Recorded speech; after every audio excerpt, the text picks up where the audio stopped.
Olá, bem-vindos a mais uma videoaula do canal Dúbita.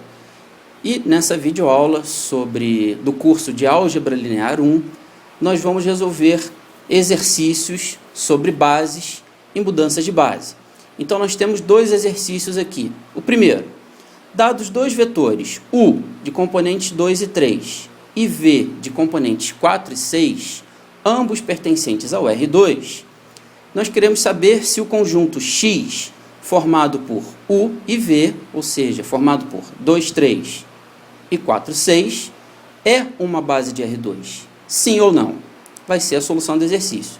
Segundo, dadas as bases A, formado pelos vetores 1, 2 e menos 1, menos 1, e a base B, 1, 3, 3, 6, escreva o vetor UA, ou seja, o vetor U da base A de componentes 4 e 5 na base B.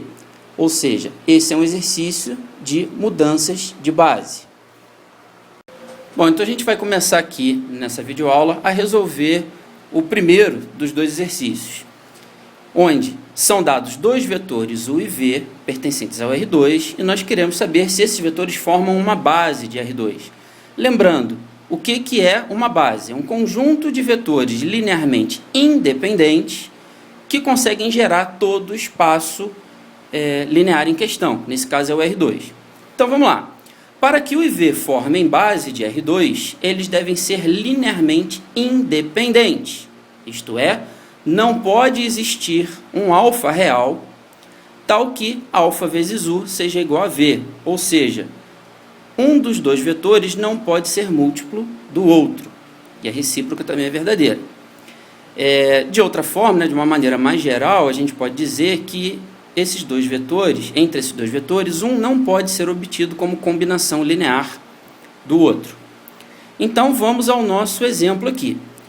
Alfa que multiplica o vetor 2, 3, que é U, igual ao vetor 4, 6, que é o vetor V.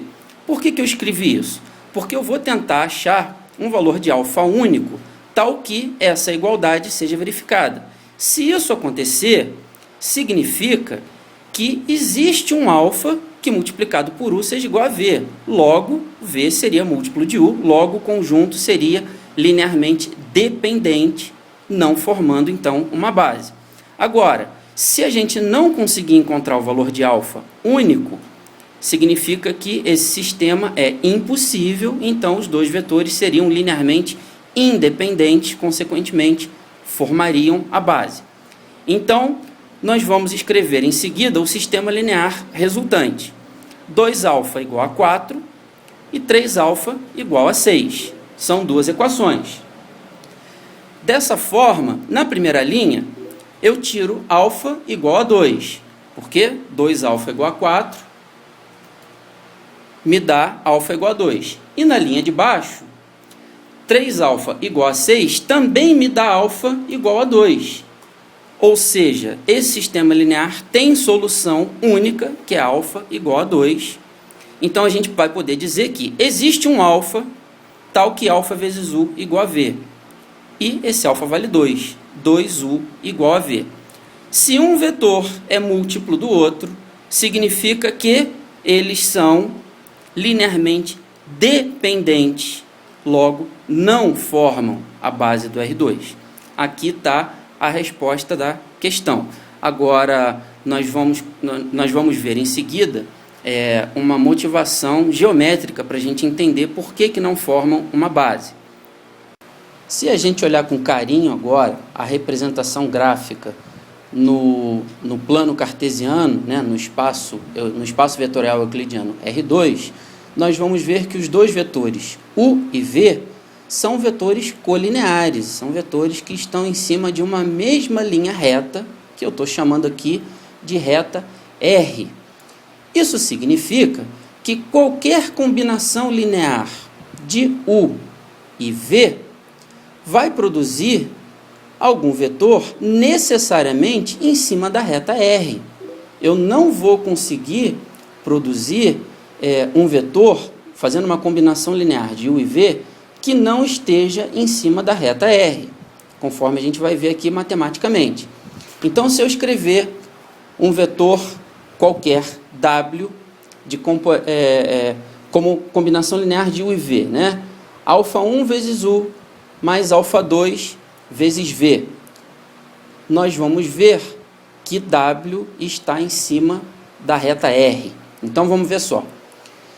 Se W igual, vamos fazer um exemplo aqui, tomando alfa1 igual a 3 e alfa2 igual a 2, W vai ser 3U mais 2V. Vamos escrever aqui.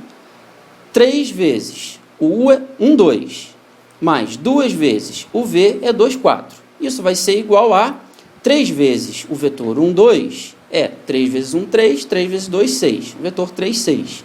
Mais 2 vezes 2, 4, dá 4, 8.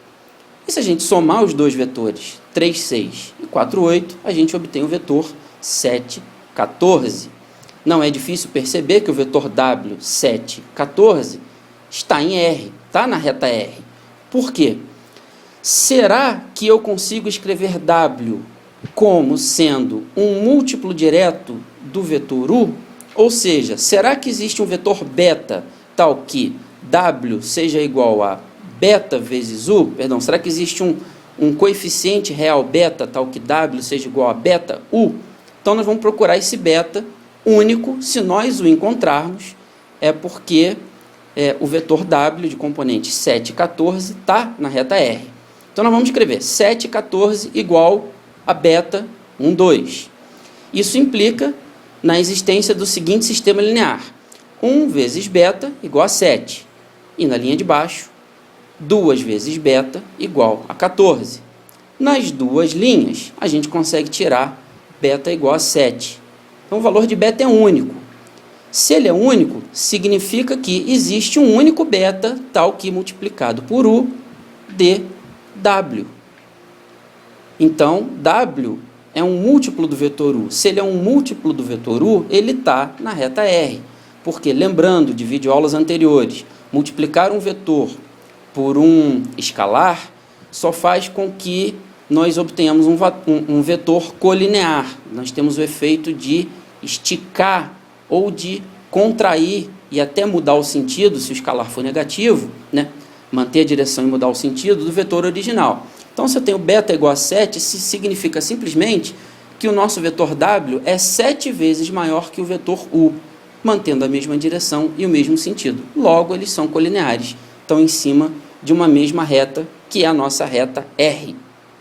Bom, agora nós vamos aproveitar esse exercício sobre bases, né, onde os nossos vetores U e V não formaram uma base, para relembrar e resolver uma outra questão sobre subespaços vetoriais. Para isso, nós vamos levantar a seguinte questão: quais são os subespaços vetoriais de R2? Obviamente, o próprio R2 e o espaço que contém o vetor nulo, né? Lembrando lá da aula de subespaços vetoriais que todo espaço é subespaço de si mesmo e o vetor nulo é subespaço de qualquer espaço vetorial. E no caso de R2, a gente tem aqui uma novidade. Todas as retas que passam pela origem formam um subespaço de R2. E o nosso exercício anterior, o exercício que a gente estava resolvendo, tinha dois vetores que definiam uma reta que passava pela origem, que era a nossa reta R. Então, nós estamos fazendo aqui uma analogia entre aquele conjunto de vetores que não formaram uma base de R2, exatamente por produzirem vetores que são colineares, de forma a produzir toda a reta R. Então, sendo assim, a gente vai conseguir produzir todo um subespaço do R2, que é o espaço das retas, de um subespaço específico de uma das retas que passam pela origem. Então, seja F um subconjunto de R2, ou melhor, um subespaço de R2. Para que realmente seja um subespaço, F deve conter o vetor nulo. E, em segundo lugar, a gente precisa da operação de fechamento. Dados dois vetores U e V pertencentes ao subespaço vetorial, U mais V tem que pertencer ao subespaço vetorial F. E, dado alfa, um escalar real, alfa vezes U para qualquer vetor U e para qualquer vetor alfa, tem que pertencer a F, que é o nosso subespaço vetorial. Então aqui nós relembramos as condições para que um F que esteja contido em R2 seja um subespaço. Vamos adiante agora para fazer analogia com o exercício. Vamos considerar agora F o espaço vetorial formado pelos vetores V de componentes x e 2x, para qualquer x pertencente aos reais. O que eu estou querendo dizer com isso? Que o vetor V do nosso espaço vetorial, ele sempre tem a segunda componente valendo o dobro da primeira, seja qual for a primeira. Tá? Para qualquer x real, o V é x e 2x. Então, é um número arbitrário na primeira componente e o dobro desse número na segunda, ou seja, a segunda componente é uma função da primeira componente e, além disso, é o dobro. E esse espaço vetorial, nós podemos dizer que ele tem o vetor U de componentes 1 e 2 como base. Ou seja, nós vamos gerar todos os vetores desse espaço vetorial, cujos componentes são os vetores de componentes x e 2x, com essa base, com o vetor de componentes 1, 2. Primeira coisa, vamos verificar se isso realmente é um subespaço vetorial. Primeira coisa que a gente tem que fazer é verificar se o vetor nulo está dentro desse subespaço F. Né? E é fácil perceber que sim, é fácil ver que o vetor nulo está em F, ou seja, o zero, que é o vetor nulo, pertence a F. É só fazer alfa U igual a zero, de onde a gente tira que o alfa deve valer zero. Então, existe um valor de alfa tal que alfa U seja zero. Lembrando que U é a nossa base, é o vetor de componentes 1, 2. É a base do nosso espaço vetorial que está representado em cima de uma linha reta. Né? E esse espaço vetorial, essa linha reta tem o vetor nulo? Tem, basta fazer alfa igual a zero. Porque 0 vezes U, que é de componentes 1, 2, vai dar 0, 0, que é o vetor nulo.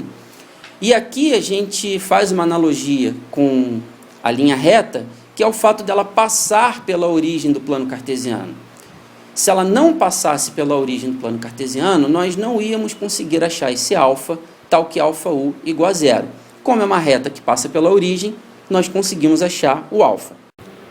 Agora, a segunda coisa que a gente vai verificar é em relação à propriedade do fechamento.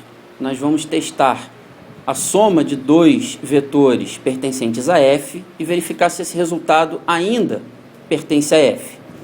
Então, dado o vetor U de componentes 1 e 2, nós sabemos que ele é a base do nosso subespaço vetorial.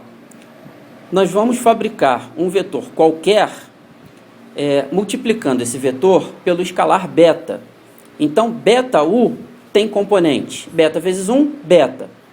Beta vezes 2, 2 beta. Então, esse é o nosso vetor qualquer obtido a partir da base U. Se eu somar agora U com beta U, que eu estou chamando de V aqui, se eu somar U com V, eu tenho 1, 2, que é o vetor U, mais beta, 2 beta, que é o vetor V. Fazendo a soma dos dois, componente a componente, 1 mais beta, e na segunda componente, 2 mais 2 beta. Colocando agora o 1 em evidência, nós podemos escrever o 1 mais beta como 1 vezes 1 mais beta. E a segunda componente, a gente coloca o 2 em evidência. Fica 2 vezes 1 mais beta.